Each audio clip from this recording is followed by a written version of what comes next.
Bonjour à tous. Donc on est une association de parents et de personnes concernées par la dyspraxie, on appelle ça encore comme ça dans l'association, et on s'appelle donc Dyspraxie Alsace. Et donc bonjour, nous sommes deux parents et nous allons essayer de représenter la totalité des parents, et peut-être d'ailleurs que dans la salle là il y a des personnes concernées, des parents également. Donc voilà, on va essayer d'être le plus large possible. Merci à vous. Alors quand on nous a demandé de parler de guidance parentale, j'avoue que j'ai eu un petit blanc. Alors j'ai appelé Anne-Cécile, qui a eu aussi un petit blanc. Et on s'est dit, bon, bah, on va rendre copie blanche, ou presque blanche. Bon, vous allez me dire, pour des dyspraxiques, ils ont l'habitude de rendre des copies pas terribles. Donc, bon. Bon, sauf que moi, je ne suis pas du tout dyspraxique. Hein. Je suis parent de dyspraxique. Donc, on a réfléchi et on s'est dit, bon, une association, qu'est-ce que ça fait? C'est quoi la raison d'être d'une association? Bien, la première raison d'être, c'est de témoigner de ce que peuvent vivre les parents d'enfants qui ont un trouble de la coordination.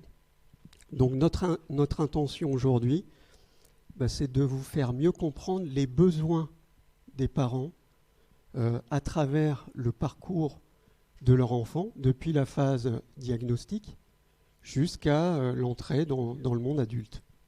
Et le but, vous verrez, c'est peut-être d'inciter à travailler sur ce sujet de la guidance parentale.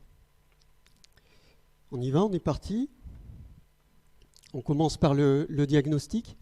Alors on a mis quelques mots là, des adjectifs qui évoquent ce que ressent un parent pendant cette phase de diagnostic.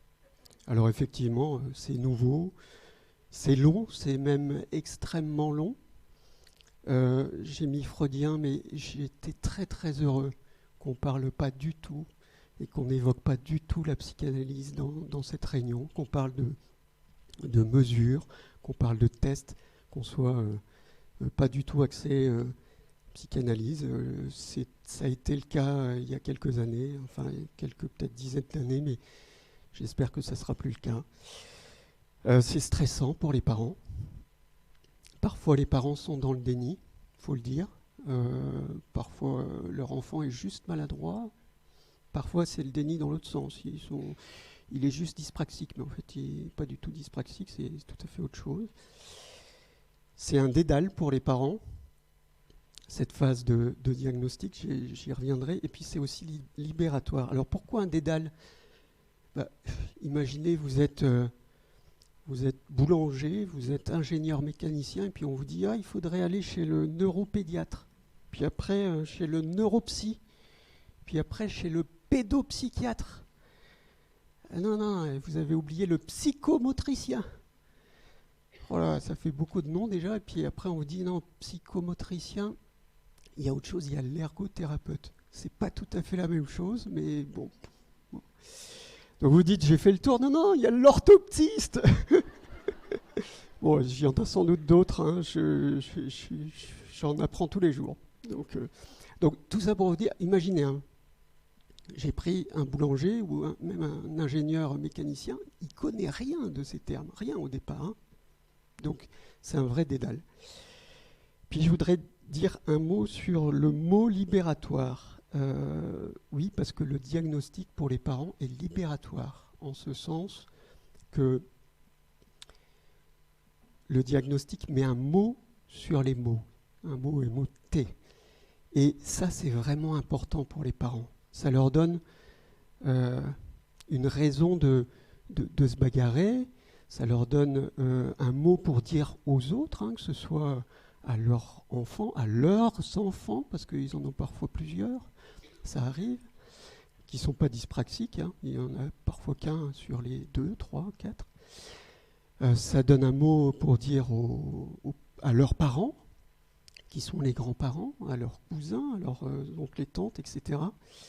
Et je comprends parfaitement et j'acquiesce pour dire que le diagnostic est quelque chose qui ne doit pas figer et enfermer l'enfant qui est évolutif. Je l'entends, mais s'il vous plaît, entendez que pour le parent, c'est vraiment important de mettre un mot.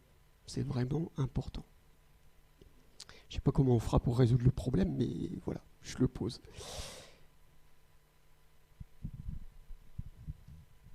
Merci.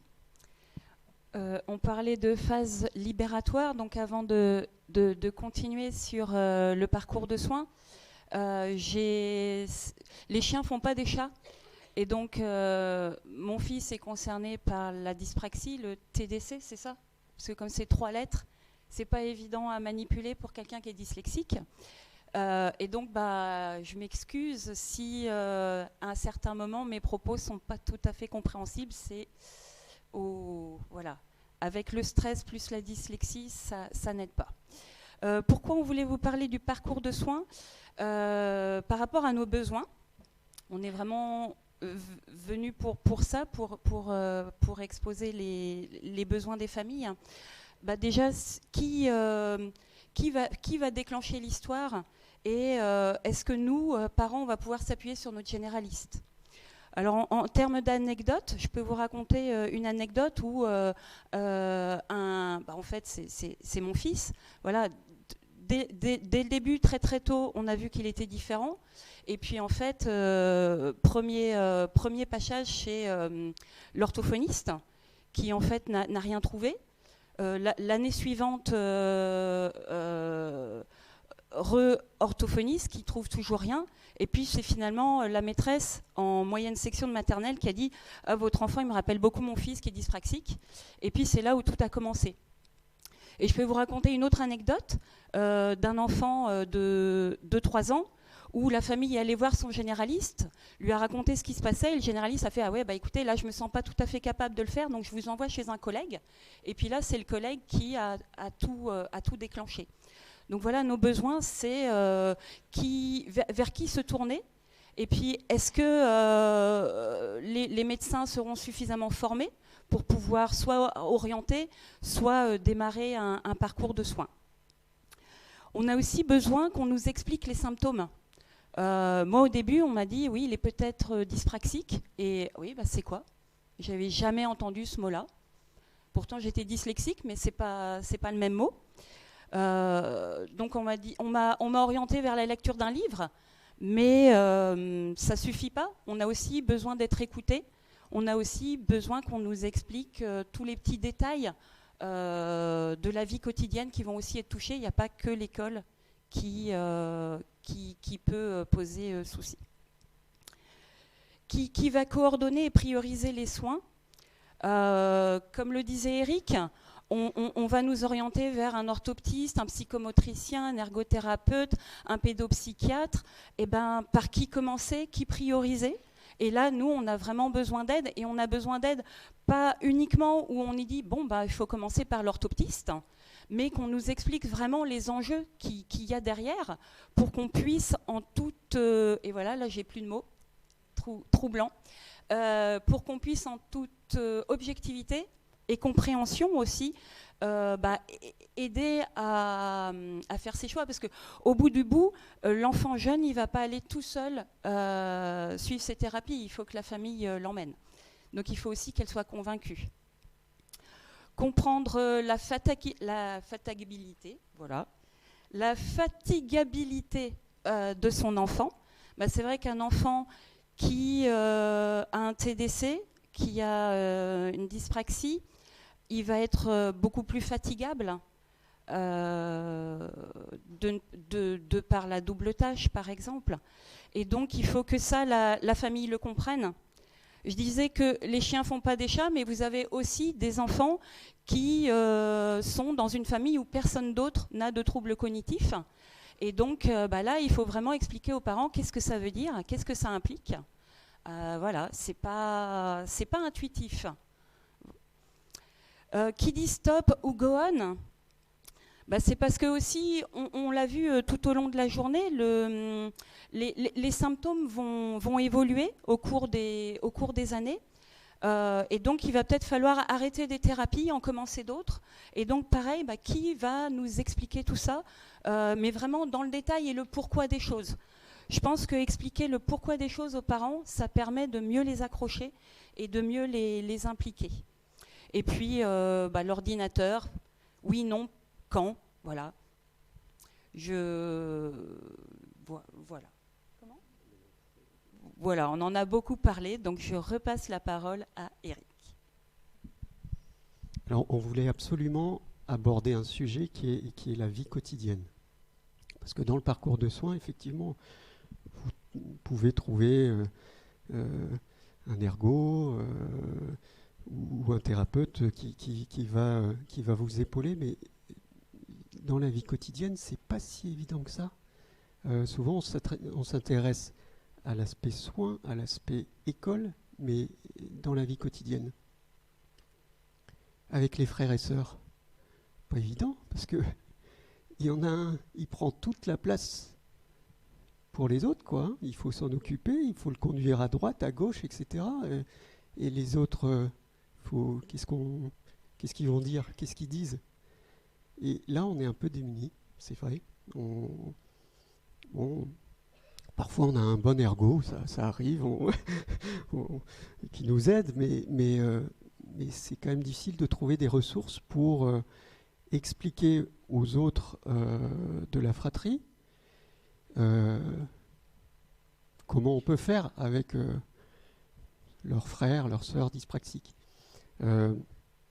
C'est pas facile aussi avec les grands-parents parfois. C'est pas facile avec les oncles et tantes, avec les cousins, parce que c'est là que le mot est important à poser, parce que même si c'est pas le bon, voilà, il est dyspraxique, c'est comme moi je suis daltonien, je vois pas les couleurs. Bon lui il est un peu différent, voilà, et ça permet tout de suite de rentrer en conversation. Mais c'est pas évident. Franchement, c'est pas évident, et je vais juste vous raconter une anecdote. Un jour, à la journée des 10, des grands-parents viennent me voir, ils me disent « Mais qu'est-ce qu'on peut faire pour aider notre petit-fils et aider ses parents ?» Je leur dis « Vous êtes grands-parents, vous n'êtes pas parents. Les grands-parents, c'est fait pour faire des crêpes, c'est fait pour emmener leurs petits-enfants au parc de jeux, etc. » Bon. Et très rarement, les gens viennent nous revoir à la journée des 10 suivantes, mais eux sont venus nous revoir et nous dire « Vous aviez raison, il a apprécié les crêpes, quoi. »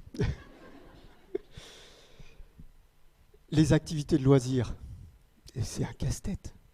Un dyspraxique, au sport, il est pas bon. Il devient tout de suite beaucoup plus mauvais que ses petits copains, quoi.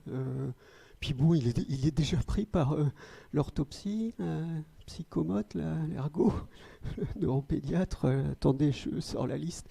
Donc, quel loisir lui faire faire et quand, hein.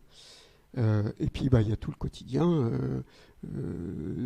tout ce qui est lié à l'organisation quotidienne, parce que un dyspraxique, c'est pas organisé.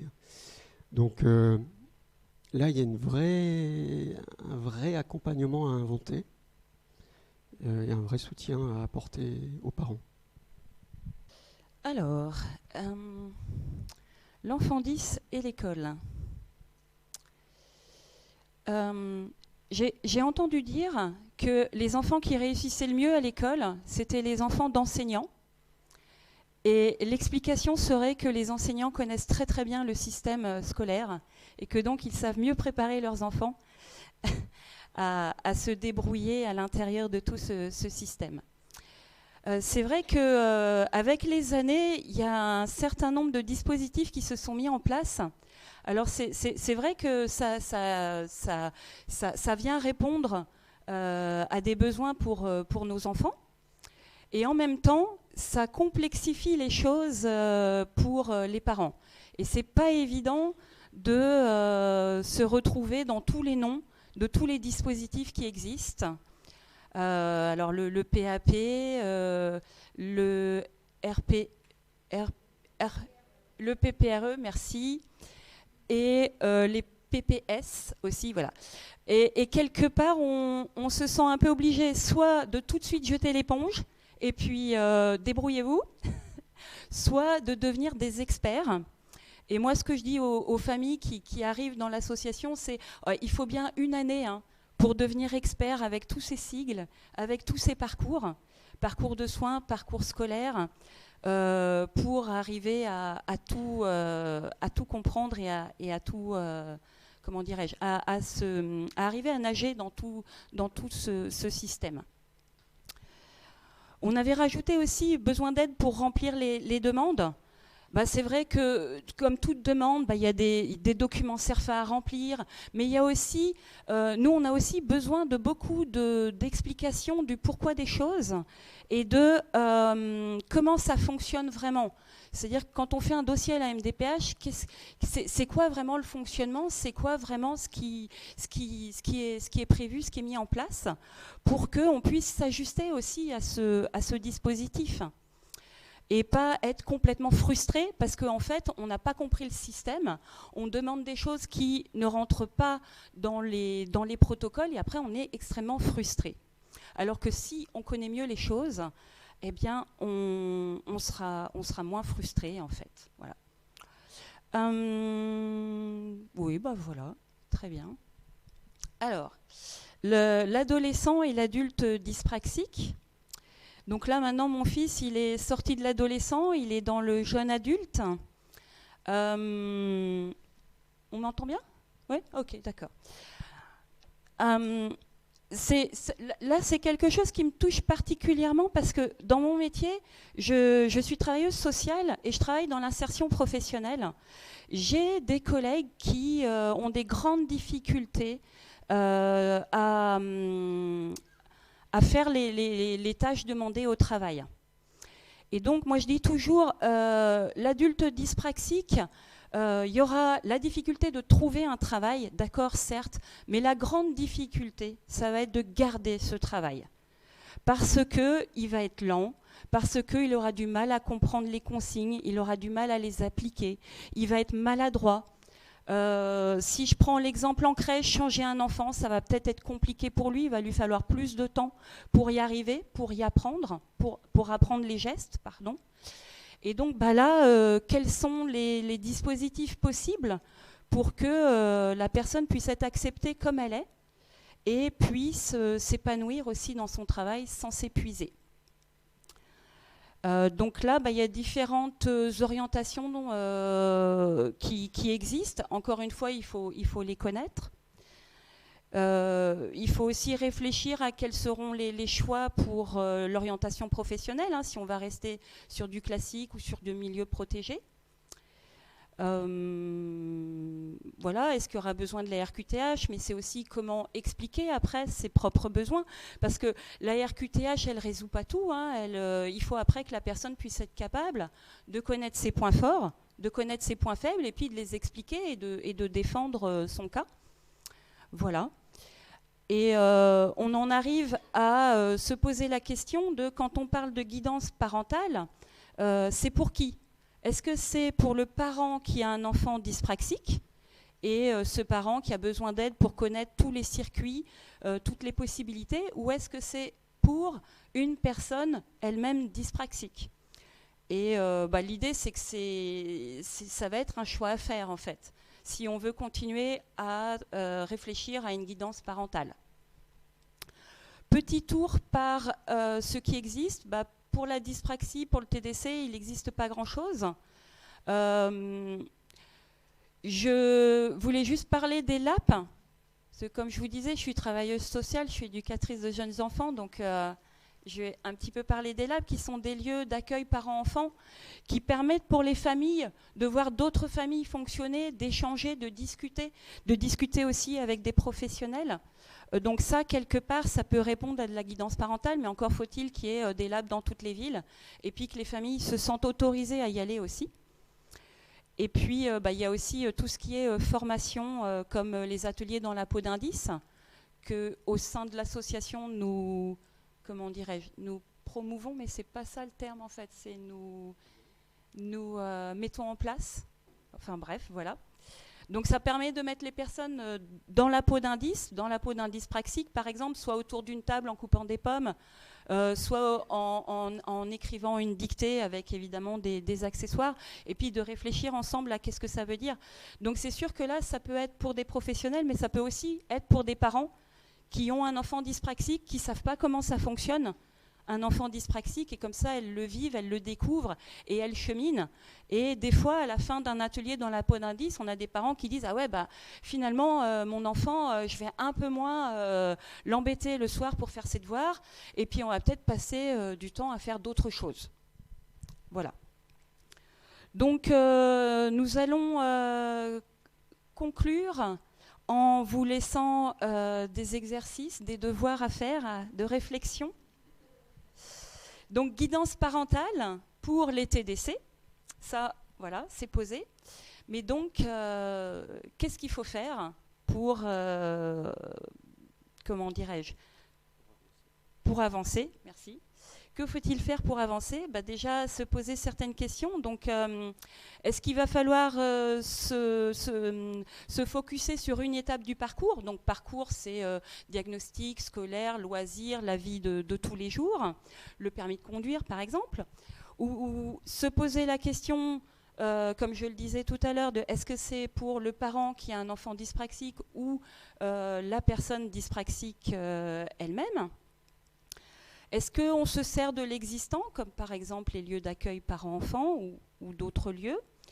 Et est-ce qu'il y aurait aussi à rendre plus visible ce qui se fait déjà? Donc là, par exemple, des réseaux, des annuaires, des agendas, des centres ressources d'information pour arriver à se repérer et à naviguer dans tout ce monde. Et puis la case autre, libre à l'imagination de chacun, chacune. Ben voilà, donc on va vous distribuer les copies. Il en reste du grand amphi là-haut, là où les étudiants en médecine ont planché toute la journée. Et puis on vous laisse 4 heures. Merci à vous.